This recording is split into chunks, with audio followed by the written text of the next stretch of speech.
मौसम बहुत ज्यादा खराब है। मुझे तो समझ नहीं आ रहा, ये दिन पर दिन मौसम खराब होता जा रहा है। अगर ऐसे ही चलता रहा तो मजदूरी नहीं कर पाऊंगा और घर में खाने को एक दाना तक नहीं आ पाएगा। तभी बहुत तेज आंधी तूफान चलता है। अरे देखो जरा देखो, कितनी तेज तूफान चल रहा है।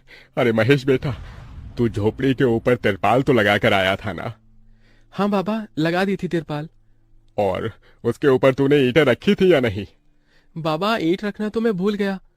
महेश के इतना कहते ही झोपड़ी के अंदर बारिश की वजह से पानी टपकना शुरू हो जाता है। हे भगवान महेश, तूने ये क्या किया? तुझे मैंने कहा था बारिश और तूफान तेज है, तुझे ईंटें रख देनी चाहिए थी। मुझे लग रहा है कि तिरपाल उड़ गई। चल चल मेरे साथ चल। अब तुझे मेरे साथ भीगते हुए मेहनत करनी होगी, नहीं तो पूरे घर में पानी ही पानी भर जाएगा। देवेश इतना बोल ही रहा था कि घर के अंदर वाकई छत से पानी टपकने लगा। हाँ पिताजी, आप सही कह रहे हो, चलो चलते हैं जल्दी से। दोनों बाप बेटा बारिश में बाहर निकलते हैं और झोपड़ी की छत पर तिरपाल को सही से लगाना शुरू कर देते हैं। अरे बेटा, ईंट को अच्छे से रखना, कहीं ईंट गिर न जाए। ठीक है पिताजी, सही सही रखूंगा। महेश इतना कहकर अच्छे से ईंट से तिरपाल को दबाने लगता है, जिससे छत ढक जाती है और झोपड़ी में पानी टपकना बंद हो जाता है। लेकिन इसी के चलते हुए बेचारे दोनों के दोनों बहुत बुरी तरह भीग जाते हैं। अरे चलो बेटा, बहुत ठंड हो रही है, बाहर घर में चलते हैं। चलो, बरसात में मौसम बिल्कुल ठंडा हो गया है।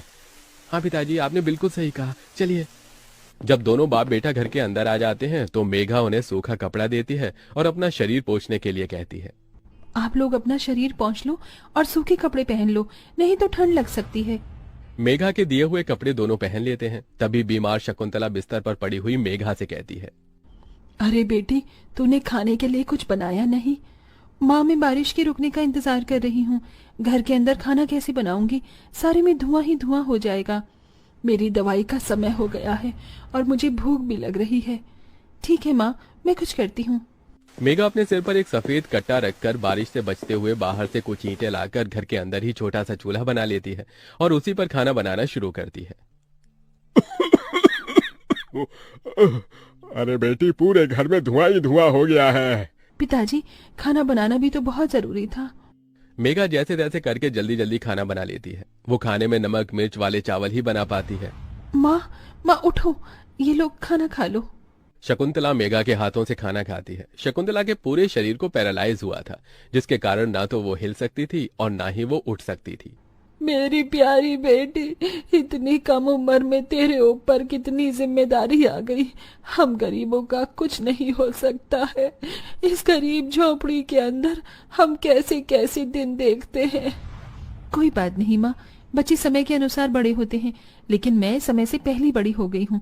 आपको तो खुश होना चाहिए।